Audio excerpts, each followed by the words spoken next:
Bonjour à tous et bienvenue sur Mosaïque Cristal. Dans cette émission, on reviendra sur les temps forts du week-end avec notamment les journées du patrimoine et pas mal de concerts. On reviendra aussi sur les rencontres sportives qui se sont déroulées dans le secteur. Ça, ce sera tout à l'heure avec David qui va nous rejoindre sur ce plateau.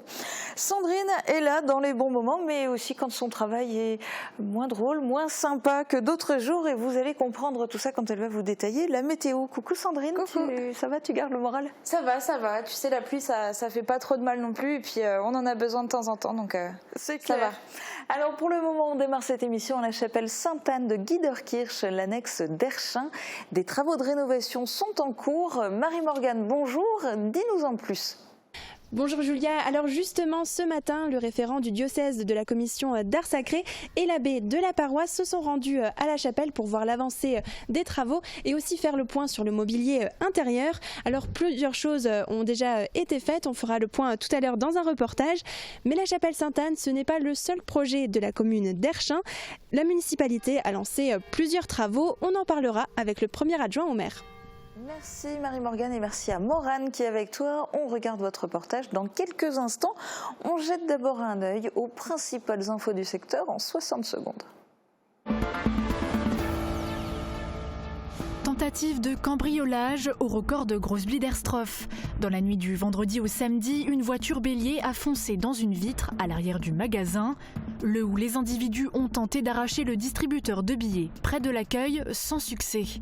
Une fois sur place, les gendarmes ont constaté les dégradations. Une enquête est ouverte. Samedi, une délégation Force ouvrière Grand Est, dont du personnel de l'hôpital Robert Pax, s'est déplacée à Paris pour manifester contre la réforme des retraites. Les militants dénoncent le système universel par points ainsi que la baisse des droits d'indemnisation en cas de chômage. Côté retraite, ils évoquent une baisse du niveau des pensions et une possible précarité qui en découlerait. Procès fictif au tribunal de Sarreguemines dans le cadre des Journées du patrimoine. Le public est venu nombreux pour suivre la mise en scène du procès de 3 prévenus. Il s'agissait d'une affaire de drogue, un contentieux habituel et qui aura permis d'expliquer le déroulement d'une audience aux citoyens. 32 tourneurs sur le défilé d'orgue de Barbarie. Musiciens et instruments venaient d'Allemagne, de Suisse, de Belgique, d'Autriche ou encore de France. Ils ont déambulé dans les rues de Sarreguemines devant les passants amusés et ont joué de l'orgue toute l'après-midi. Bonne ambiance et esprit de fête étaient les mots d'ordre de l'événement.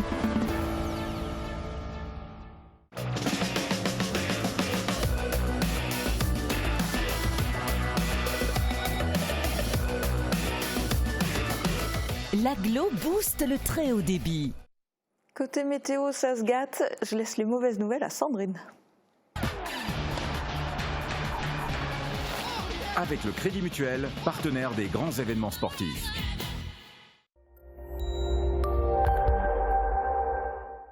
Et j'espère que vous avez bien profité du beau temps la semaine dernière et ce week-end parce que la météo s'annonce pluvieuse pour les prochains jours et ça commence dès demain avec un ciel qui se voile en fin de matinée et des averses qui débuteront l'après-midi. Les températures minimales iront de 9 à 11 degrés et les maximales de 18 à 19 degrés. Demain nous serons le mardi 24 septembre, nous fêterons les constants et le soleil nous accompagnera de 7h19 à 19h28. Et même si on n'aime pas trop ça, la pluie est quand même très utile pour les plantes, les fleurs, les jardins et même pour la nature en général. Sur la photo que Chantal nous a envoyée, on peut voir une belle mise en scène avec des arrosoirs que vous pouviez observer durant la fête des bulbes au Jardin pour la Paix à Beach.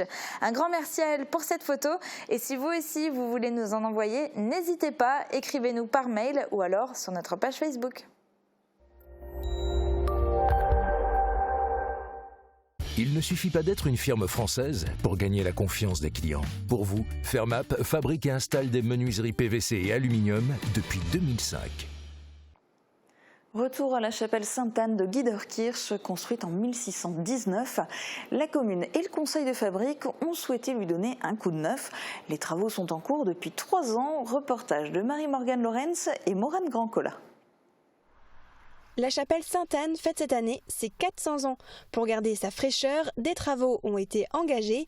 Il y a 3 ans, les premières étapes du chantier ont démarré avec l'assainissement de la façade.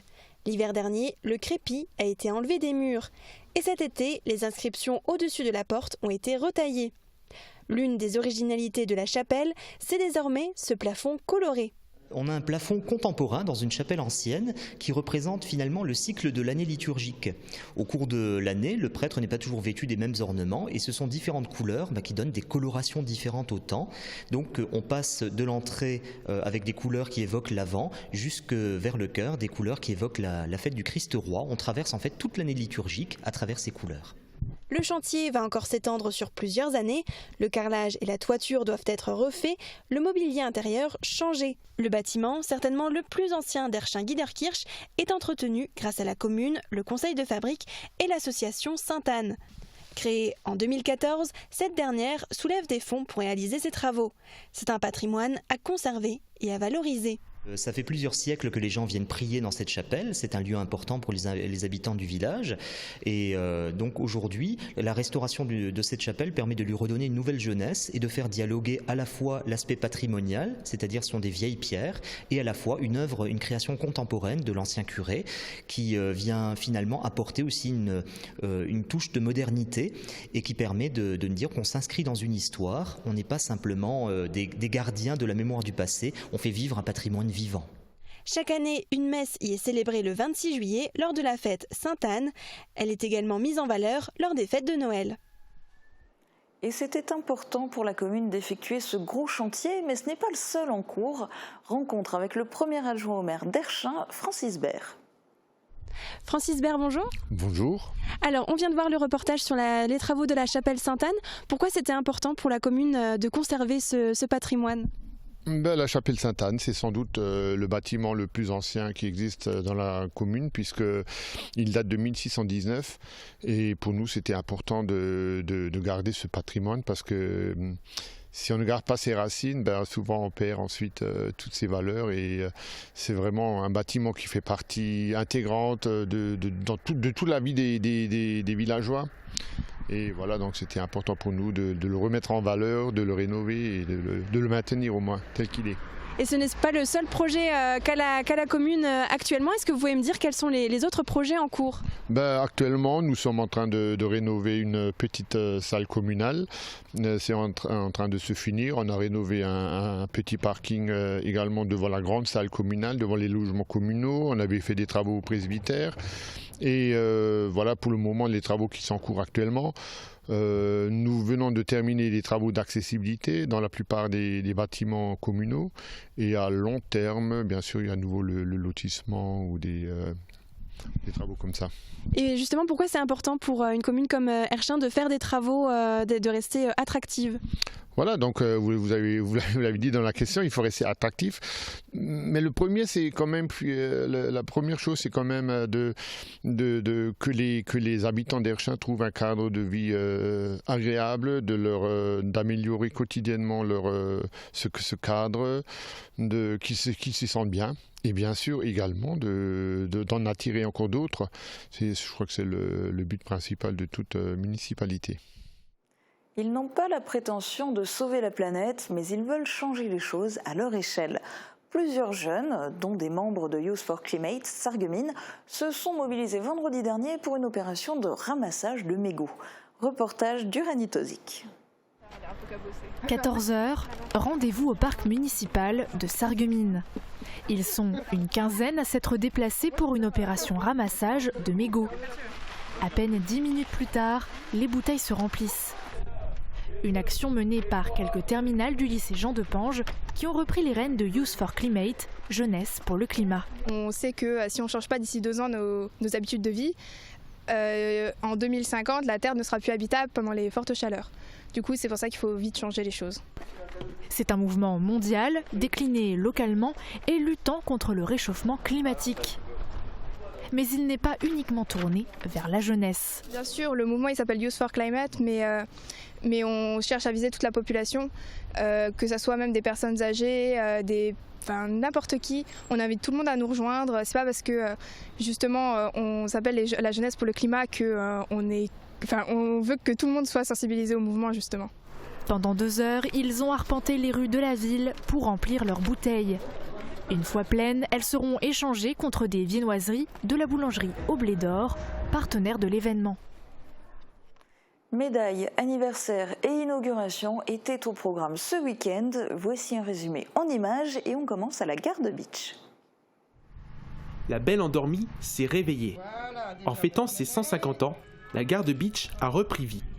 L'association T2SB a assuré l'animation pour ce grand anniversaire. Le public a pu découvrir l'histoire du bâtiment à travers les photos de son enfance, les reliques de son passé et le film en pellicule de sa belle époque. Mais quoi de plus excitant que de fouler la voie ferrée elle-même?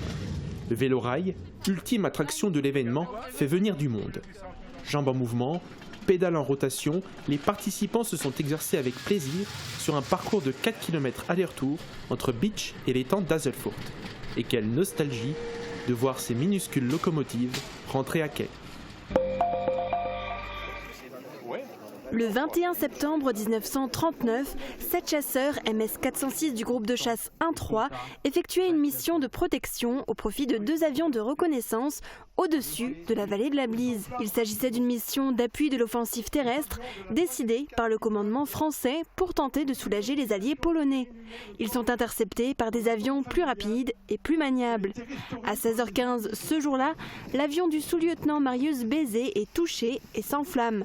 Le pilote s'en est extrait, mais son parachute n'a pas eu le temps de s'ouvrir. Il tombe alors sur la colline dominant Bliesbruck en direction de Abkirchen.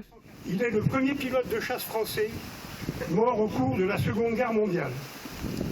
La commune de Bliesbruck ayant été évacuée, c'est le maire du village attenant de Kalhausen qui décidera de l'inhumer dans le cimetière du hameau de Weideheim proche. En sa mémoire, une stèle a été érigée à proximité du lieu de l'accident. Elle a été inaugurée 80 ans jour pour jour après cette tragédie lors d'une cérémonie officielle à Bliesbruck. La commune a subi de lourds dégâts lors de la Seconde Guerre mondiale. Sur le plan humain, 29 personnes ont disparu et la commune avait été détruite à 98%. Bienvenue, Herzlich Willkommen. L'amitié franco-allemande était à l'honneur pour le 50e jubilé du centre de jeunesse de Bérenthal. Un événement qui marque l'histoire entre la commune française et Karlsruhe. Après la guerre, les relations entre la France et l'Allemagne n'étaient pas au beau fixe, mais les 2 communes ont œuvré pour renouer des liens. Après avoir acheté le terrain, le comité municipal de la jeunesse de la ville de Karlsruhe a bâti ce centre en 1969. Depuis, c'est devenu un lieu européen de rencontre et de paix. Le président du comité, Daniel Melchien, et le maire de Karlsruhe, Frank Mentrup, étaient présents. C'est une ouverture sur le transfrontalier, sur l'amitié franco-allemande. Et on est ici sur la place Robert Schuman et à un moment où l'Europe se pose des questions, je crois que c'est très important que ce lien soit effectif et qu'il soit fêté de cette manière. Avec plus de 25 000 nuitées par an, le centre accueille des jeunes, mais aussi des clubs, associations et autres organisations. Chants, expositions, discours, discussions thématiques, le programme du jubilé célèbre les échanges entre les 2 pays. Et quoi de plus logique que d'entendre l'Aude à la joie s'élever dans les airs. Remise de médailles d'honneur régionales, départementales et communales pour 3 agents et 3 élus de la mairie de Gros-Rederchin. À la demande du sous-préfet Christophe Salin, 6 médailles d'honneur ont été remises à la salle Jolin vendredi soir. Une médaille d'or et 5 médailles d'argent pour 35 et 20 ans d'activité à la mairie. Cette remise de titre a pour but de célébrer et de remercier les agents ainsi que les élus pour leur bon et loyaux service au sein de la commune. La cérémonie s'est déroulée en présence du maire Norbert Dor, du sous-préfet Christophe Salin, de Francis Vogt, président de la communauté de communes du Pays de Bitche, et de la conseillère départementale Anne Mazu. 116 médailles remises à Sarreguemines dans les locaux du CHS. Elles viennent récompenser 20 ans et plus de pratiques professionnelles dans la fonction publique hospitalière et territoriale. Médailles d'argent, de vermeil et d'or ont été remises. Les distingués sont aides-soignants, infirmiers, cadres. Le directeur des hôpitaux énumère leurs noms, mais impossible de personnaliser les discours. Ils sont trop nombreux.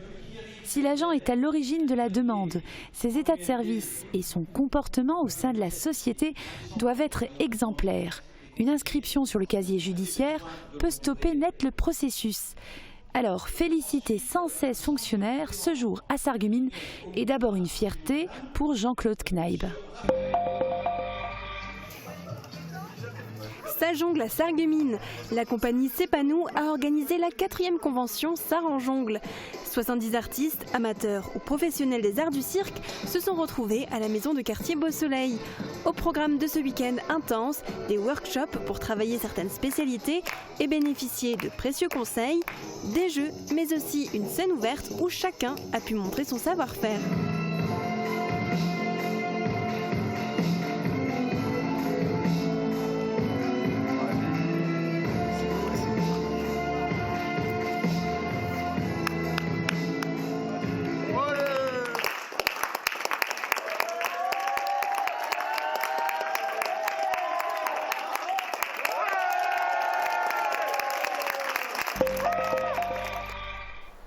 Découvrir une culture, cela passe aussi par l'acquisition de connaissances sur les rites funéraires. Autrefois, une grande communauté juive était présente à Frauenberg. Aujourd'hui, il ne reste que le cimetière israélite. Sylvia Kahn a accueilli le public dimanche pour revenir sur l'histoire de ce cimetière construit dans la première moitié du XVIIIe siècle. À l'ouverture du cimetière israélite de Sarreguemines en 1899, celui de Frauenberg a été peu à peu délaissé. Vous pouvez le visiter chaque année à l'occasion des Journées européennes de la culture et du patrimoine juif. Prochain événement dans le cadre de ces journées, ce sera le 3 novembre à Sarreguemines. Le groupe Klezmer Tanz sera en concert au Casino des Faïenceries.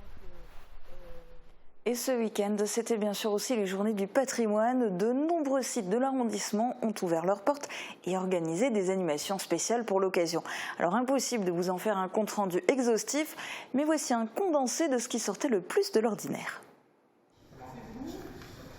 Plutôt inhabituel de filmer un procès. Sauf quand il s'agit des Journées du patrimoine et que le tribunal de Sarreguemines accueille les visiteurs. Pour ce procès fictif, 3 prévenus sont à la barre pour une affaire de stupéfiants. D'abord, un rappel des faits s'impose. Une patrouille de police suit un véhicule, le conducteur ne s'arrête pas et un paquet est jeté de la voiture. Résultat, 500 grammes d'héroïne sont retrouvés. Les prévenus prennent enfin la parole pour déclarer leur version et répondre aux questions. Mais difficile de démêler le vrai du faux, ils se rejettent tous la faute. Chacun est dans son personnage, mais le public, lui, est là aussi pour apprendre. Quel est le rôle des personnes présentes lors d'une audience?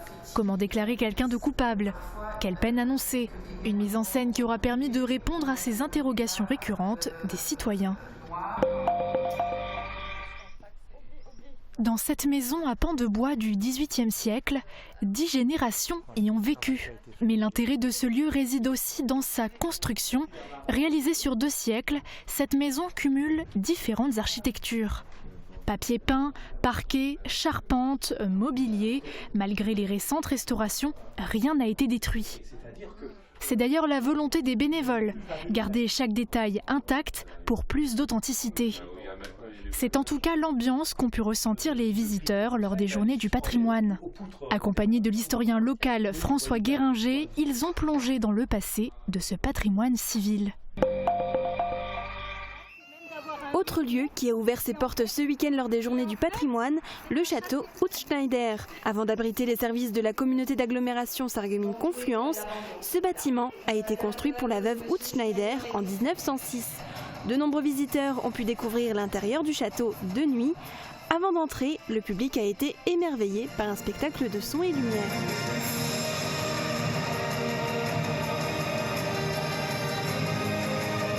Passé le pas de la porte, une seconde surprise l'attendait. Le quadrille Grand Est a présenté des danses de l'époque.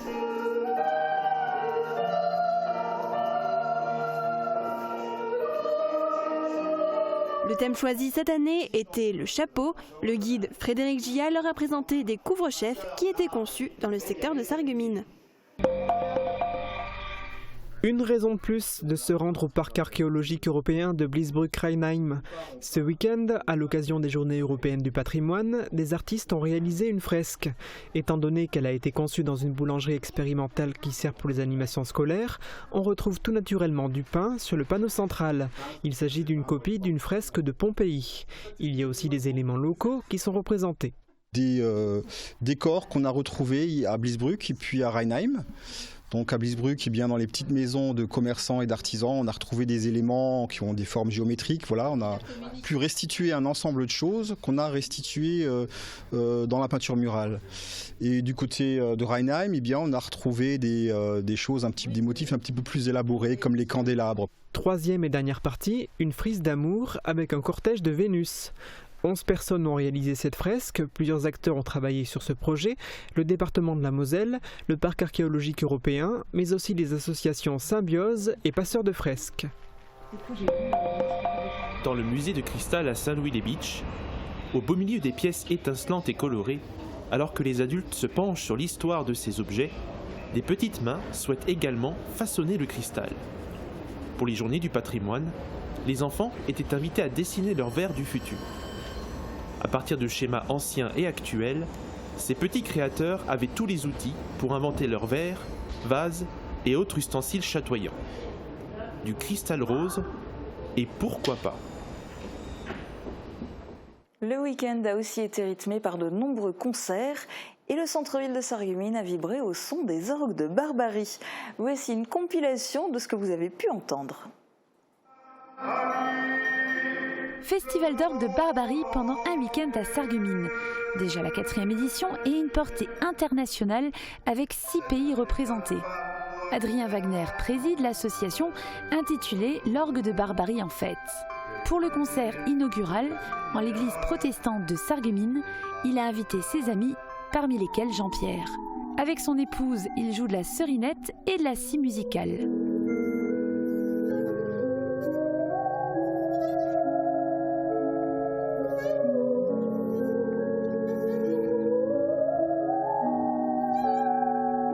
Cinq tourneurs ont animé les rues du centre-ville et donné des concerts pendant 2 jours à Sarreguemines. On s'ambiance à la salle des fêtes d'Aspelshit. Samedi soir, 120 personnes ont participé à la 2e édition du Festival de la chanson française organisé par Guy Adam. Au programme, le groupe morangeois Crescendo et le chanteur, compositeur et interprète Noël Waltertum. Batterie, contrebasse, violon, clavier, accordéon et chant, Crescendo a interprété quelques incontournables de la chanson française. De Fugain à Brassens, en passant par Piaf, il y en avait pour tous les goûts.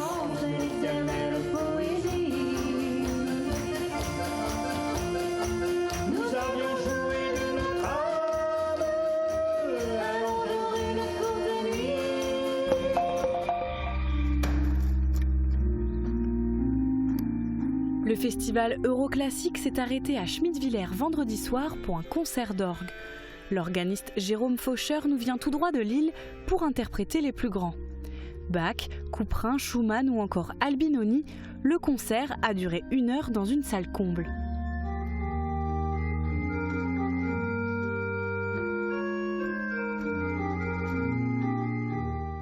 « 53 ans de carrière à son actif, il a eu la chance de pouvoir toucher au nouvel orgue de l'église de l'Assomption.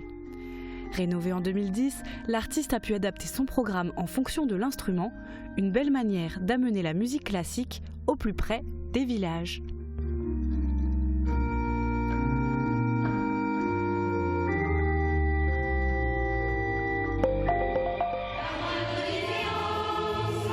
Carton plein pour le festival de chant de chorale.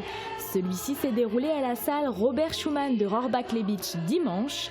Organisé par la chorale Méli-Mélodie de Petit-Réderchin pour son 10e anniversaire, cet événement a attiré plus de 400 personnes. Pour cette 2e édition, le programme était le suivant: chant populaire, variétés françaises et internationales interprétées par diverses chorales. 150 choristes étaient au rendez-vous.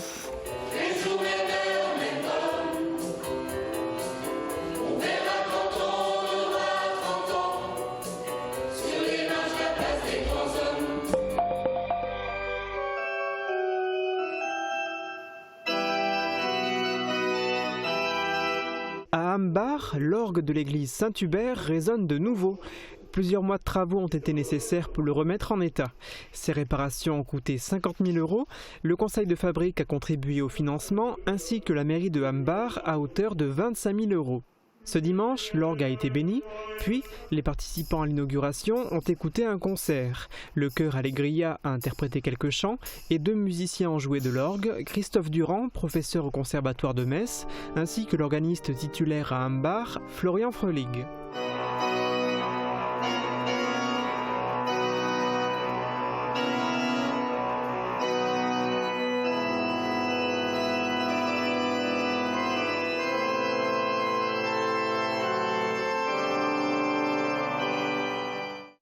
Maintenant donner la parole à nos internautes. Sandrine, tu as décidé aujourd'hui de revenir sur des sujets qui avaient été publiés sur la page Facebook de Mosaïque Cristal et qui ont tous un point commun, c'est que ils illustrent en fait des gens qui s'engagent. Tout à fait, à commencer par les jeunes qui s'engagent pour la planète à travers une opération de ramassage de mégots dans les rues de Sarreguemines. Le sujet a été diffusé à l'instant dans le journal. Alors le but, je le rappelle, était de remplir le plus de bouteilles avec les mégots trouvés par terre et recevoir en échange des viennoiseries de la boulangerie-pâtisserie au Blé d'Or. Alors c'est une publication qui a fait réagir nos internautes. Samy nous dit « C'est très bien, mais perso je trouve que ce n'est pas à des bénévoles de ramasser les merdes des pollueurs, mais ce serait encore mieux si la municipalité réagissait via des sanctions pour toutes ces incivilités.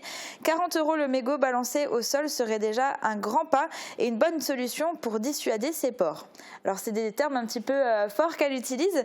Virginie nous écrit, elle, bravo à ces jeunes, je trouve cela très bien que notre jeunesse s'implique, il s'agit de leur avenir. Après, si la ville mettait plus de poubelles cendriers par exemple, comme il y a à Sarrebruck, on ne verrait plus autant de mégots par terre. Et j'aimerais revenir aussi sur un autre sujet, une action qui a fait parler d'elle, c'est le ramassage des bouchons de l'espoir avec 12 tonnes de bouchons récoltés pour venir en aide aux enfants malades.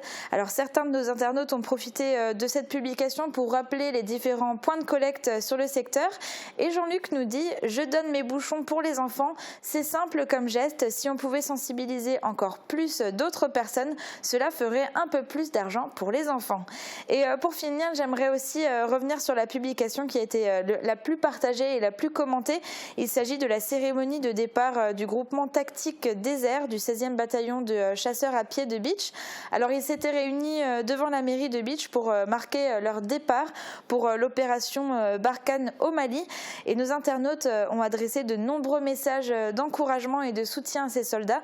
Alors on peut lire parmi eux les commentaires de Marie, prudence et prenez soin les uns des autres, de Pierre-Jean qui nous dit faites attention à vous et revenez-nous tous, ou encore de François, votre volonté, notre fierté, bon courage à vous les gars. Et puis Sandrine, du côté des archives, tu es remontée moins loin que d'habitude. Tu nous proposes de revoir un extrait d'un reportage vraiment récent. Oui, alors j'avais envie de vous emmener à la ferme, quoique là c'était une étape un petit peu atypique à l'horticulture Bloom à Rémerin-les-Putlanges. Alors c'était il y a seulement 2 ans, regardez.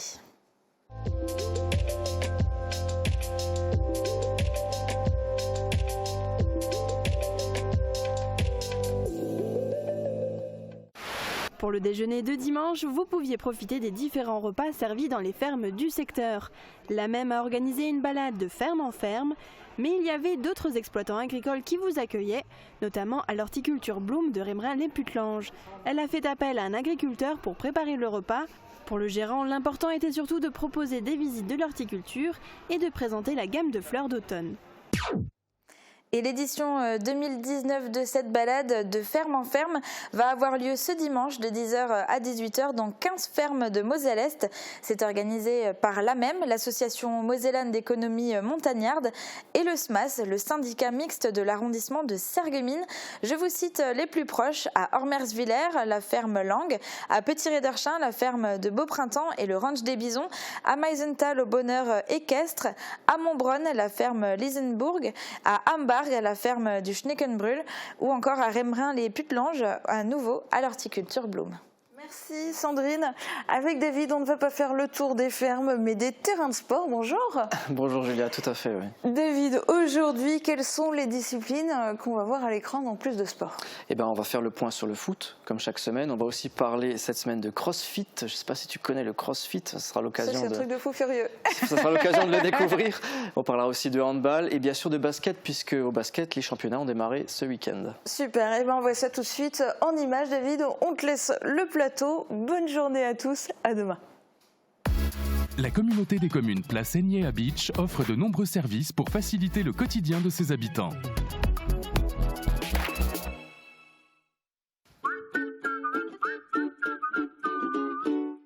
Surveiller votre tension à la maison peut s'avérer très utile. Les tensiomètres électroniques AVS Médical permettent une prise de tension facile, claire et rapide. À partir de 25,90 €. À l'occasion de la Semaine du Cœur, du 21 au 29 septembre, nous ferons une remise de 20% sur certains appareils. Offre valable dans les boutiques de Sarreguemines et de Forbach. AVS Santé, notre métier, vous accompagner. Vous connaissez cette situation ? Dans le doute, n'hésitez pas. Faites dépister votre audition. À la passion de l'audition, bénéficiez de l'accompagnement et de l'expertise de nos conseillers.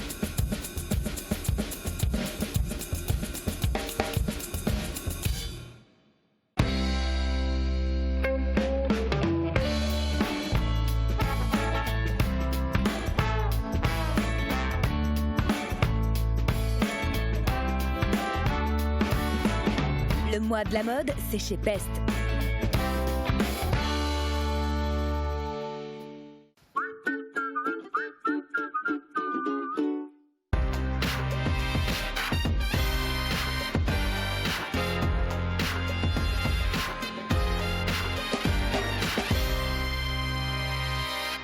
Bonjour à toutes et à tous, bienvenue dans Plus de Sport. On commence bien sûr avec le foot. Lorsque deux équipes de niveau équivalent se rencontrent, soit le match est soporifique, soit le suspense est énorme. Ce week-end en national, le SFC et Ilkirch Grafenstaden ont proposé les deux. Un match à deux visages que nous résume Thomas Drouin sur des images de Marie-Morgane Lorenz. Sarreguemines, Ilkirch Grafenstaden, voici un match piège pour deux équipes très proches l'une de l'autre, tant côté classement que côté niveau de jeu. Avec un avantage cependant pour Sarreguemines, les faïenciers jouent devant leur public au stade de la Blise. Cela ne suffira pas à faire la différence pour autant sur la première mi-temps, les bleus et les noirs se neutralisent et l'on note que très peu d'actions réellement dangereuses. L'un des plus beaux arrêts étant à mettre au crédit du gardien sarregueminois Gabriel Barrière.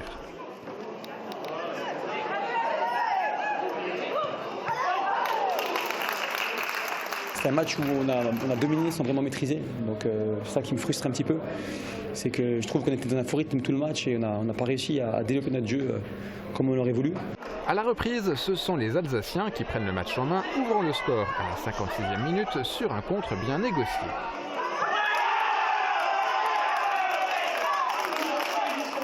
C'est là au-dessus, je pense, où on manque encore un petit peu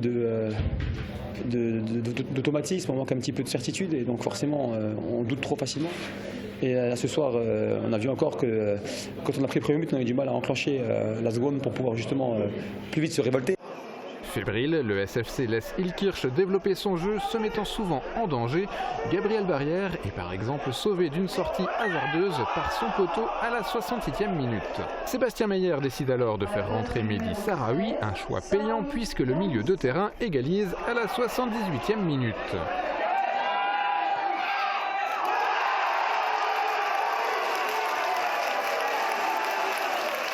Je suis très content pour Mehdi Sarawi parce que c'est un garçon qui est très méritant et aujourd'hui qui rentre et qui met les buts d'égalisation, je suis très content pour lui, ça récompense son travail. J'espère que ça va lui permettre encore de progresser encore plus vite. Sarreguemines se rattrape donc et obtient le point du match nul, mais la situation ne satisfait pas l'entraîneur pour autant. Donc voilà, on perd 2 points encore. Alors on est loin d'être largué, mais ça fait quand même beaucoup de points perdus bêtement à domicile. Prochain rendez-vous pour encourager le SFC, ce sera ce dimanche pour la Coupe de France à Marly.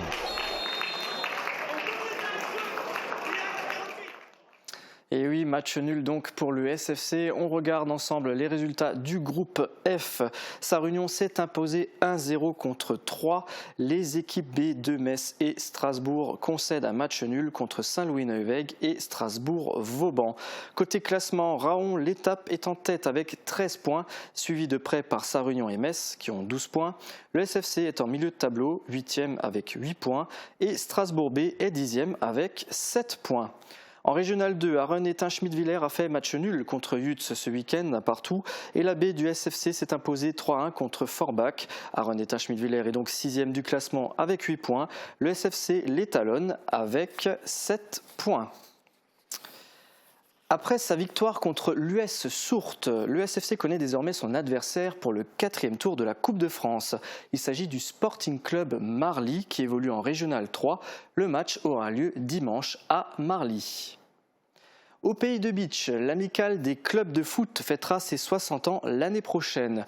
L'association est connue pour organiser chaque année la Coupe Veolia qui regroupe les clubs du secteur. Cette année, 17 équipes sont engagées.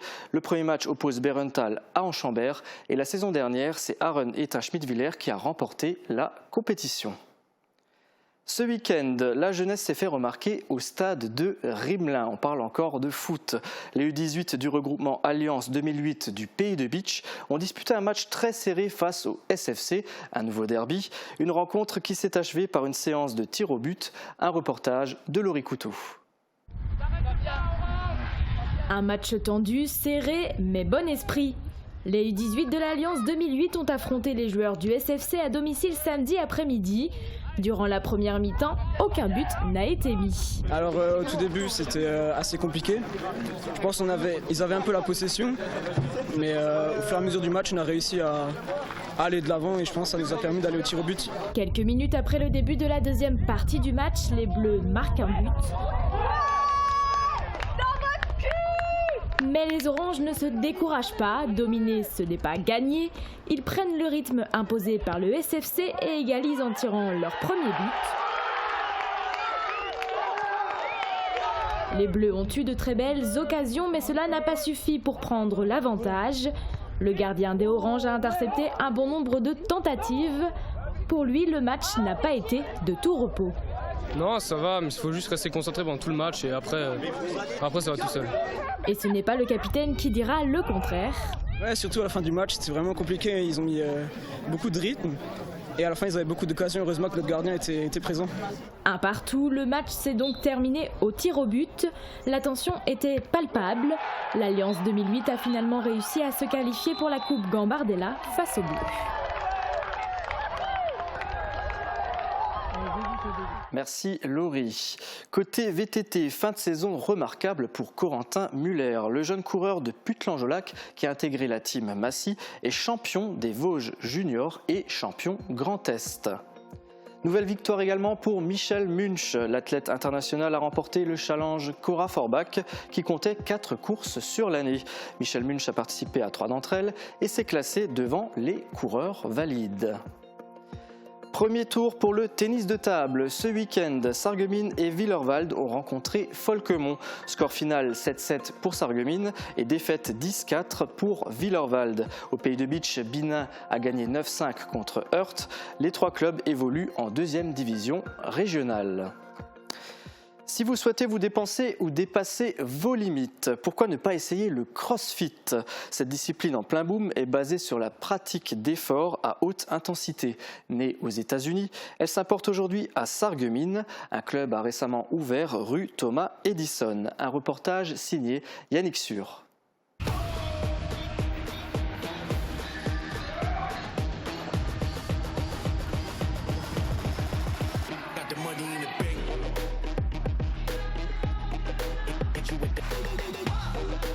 Le CrossFit, c'est une activité physique qui va mélanger plusieurs disciplines, la gymnastique, l'haltérophilie et l'athlétisme. On va utiliser plein de mouvements avec des charges, sans charge, avec une corde à sauter, on va courir, sauter, etc. La définition, c'est une activité physique qui utilise des mouvements fonctionnels, constamment variés et à haute intensité. Tout ça pour dire qu'on apprend à faire les mouvements du quotidien, mais à pouvoir être plus fort sur ces mouvements-là. chaque jour, les séances vont changer. Une séance type, on a 1 heure, où dans cette heure-là, on va faire l'échauffement, la partie technique et la partie WOD, où là, on va mettre de la haute intensité.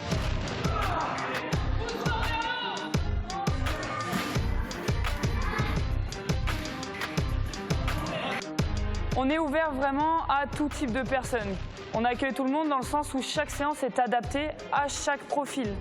C'est justement mon rôle. On a une discussion ensemble pour savoir si tel exercice, ça va le faire.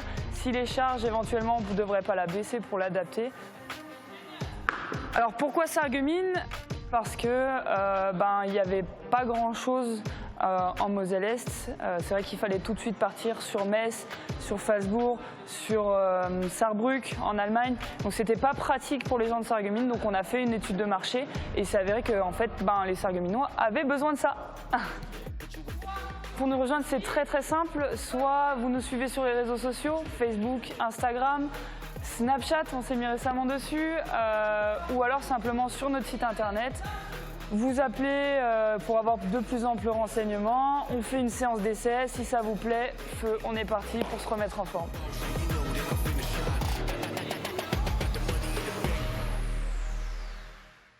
On reste à Sarreguemines avec les résultats du Sarreguemines Badminton Club. L'équipe Fagnon évolue en National 3 et s'est imposée 6-2 samedi contre Villers-lès-Nancy. Les doubles dames, hommes et mixtes, et les simples dames ont battu leurs adversaires. Seuls les simples hommes ont subi une défaite. Ce week-end démarraient également les championnats de basket. Le basket club du Pays de Bitche commence bien avec une victoire contre Bischwiller 62-47. Le club évolue en 3e division départementale du Bas-Rhin. Et à Ambach, cette première journée était plus difficile pour le club de basket qui s'est confronté au mur défensif de Wasselonne-Otterswiller-Saverne Basket. On vous en dit plus dans ce résumé de Yannick Sur. Démarrage de championnat difficile pour le basket club de Ambach qui affrontait le Wasselonne-Otterswiller-Saverne Basket ce samedi dans une confrontation que certains décriront comme à sens unique. Ambach a dû faire face à la pression constante de son adversaire et jouer sur la défensive malgré de belles actions de jeu.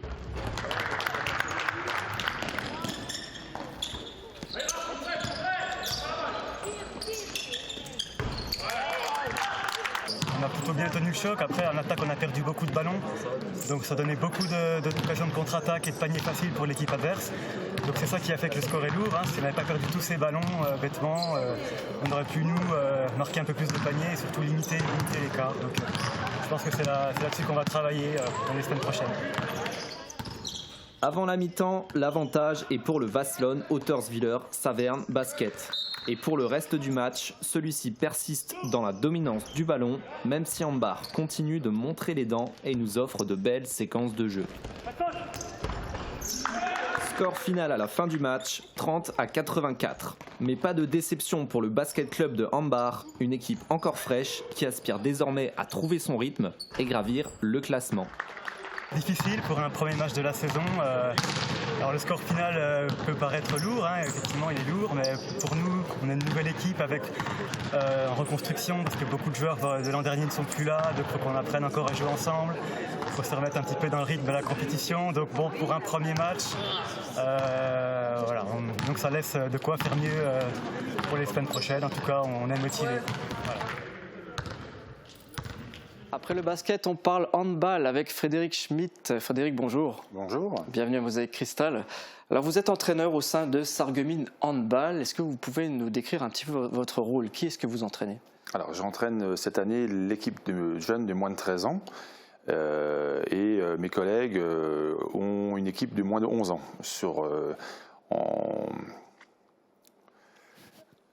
En moins de 11 ans? En moins de 11 ans, tout à fait. Masculin. Voilà. Et vous avez aussi une équipe féminine? De moins de 18 ans. De moins de 18 ans. Tout à fait.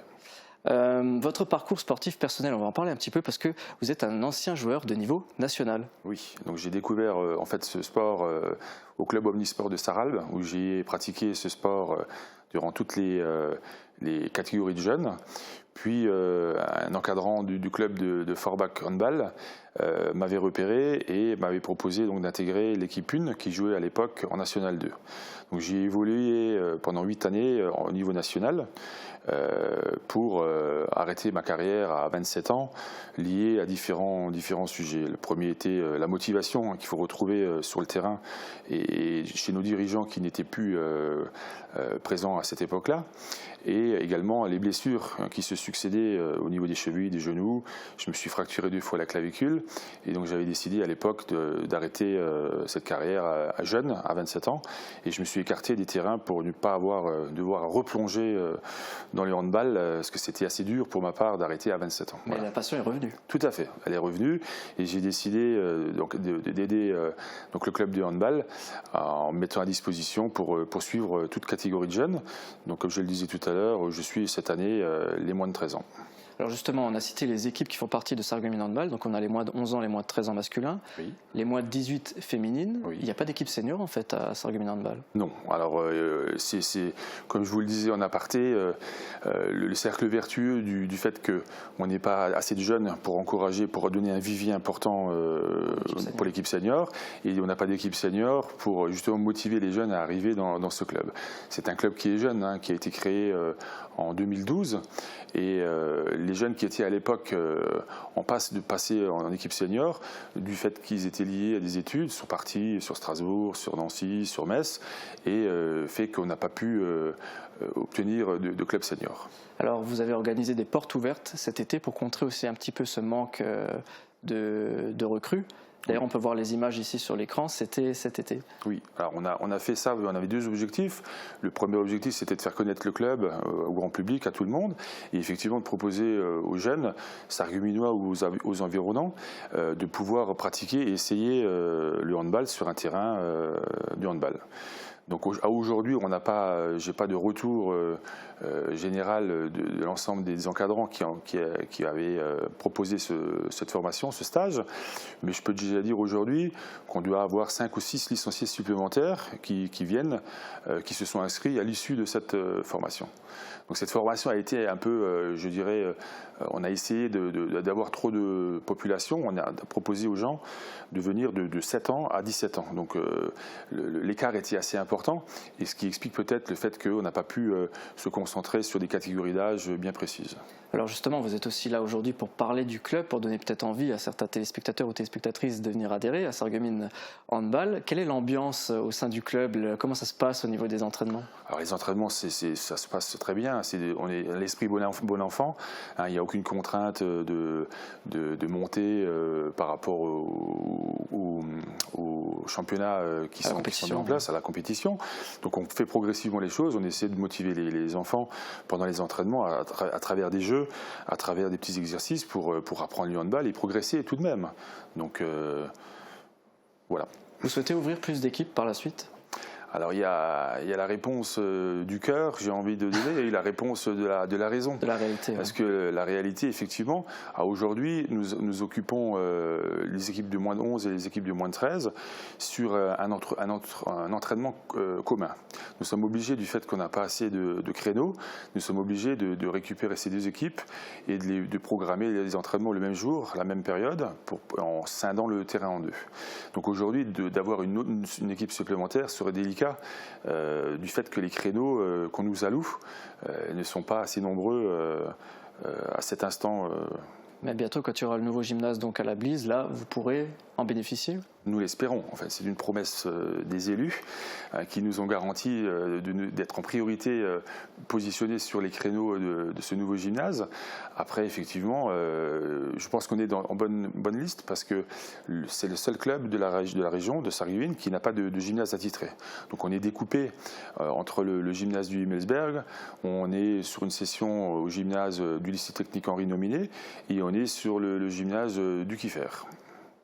Donc ça fait beaucoup ça fait beaucoup d'embêtements, et nous sommes obligés chaque fois de rapatrier tous les matériels d'un gymnase à l'autre pour pouvoir assurer les entraînements au niveau des jeunes. Mais cela dit, vous avez quand même créé une école récemment, une école pour les M9. Alors il faut savoir qu'au handball, le M9, c'est la première catégorie. En tout cas, en ce qui concerne le club de Sarreguemines, il doit exister dans d'autres clubs des catégories de baby hand, ce qu'on n'arrive pas, nous, sur Sarreguemines, à prendre en compte. Mais en tout cas, il y a une école de hand qui se passe au Gymnase Belsberg le samedi matin, de 10h à 11h30, qui est assurée par le club. Alors j'en profite, vous donnez des horaires pour les personnes qui sont intéressées. Les entraînements, c'est quand à Sarreguemines Handball? Alors pour les moins de 11 et moins de 13, comme je le disais, c'est un entraînement commun. Donc on s'entraîne de 17h30 à 19h au lycée technique Henri Nominé le lundi soir et le vendredi soir au Kiefer. Pour les filles, elles s'entraînent uniquement au Kiefer, donc du lundi soir 18h30 à 20h et le vendredi soir de 19h à 20h30. Voilà. Et l'école du handball, comme je le disais tout à l'heure, c'est le samedi matin, donc de 10h à 11h30 au gymnase du Himmelsberg. Très bien. Ce week-end démarrent les championnats, ça y est? Oui, on est content. Toutes les équipes vont démarrer. Les équipes filles, effectivement, du fait qu'il manque des équipes en Moselle, démarrent par un match, ils sont exemptés. Et l'équipe de moins de 11 joue dimanche, le 29, à 14h30 à Sarrebourg. Et l'équipe de moins de 13, on joue en déplacement également à Falck à 14h. Très bien. Eh bien, écoutez, on vous souhaite une victoire. On va suivre ça de près. Et M. Schmidt, merci d'être venu. Je vais y arriver sur le plateau de Mosaïque Cristal. Qu'est-ce qu'on vous souhaite pour la suite? De se rencontrer avec tous les participants, tous les auditeurs, de venir sur un terrain du handball. Et je vous donne rendez-vous sur un terrain pour vous faire découvrir ce sport qui est magique. Voilà. Parfait, merci beaucoup. Et merci aussi à vous, chers téléspectateurs, téléspectatrices. Merci de votre fidélité. Je vous donne rendez-vous demain dès midi pour le 30 minutes. Très belle journée à toutes et à tous.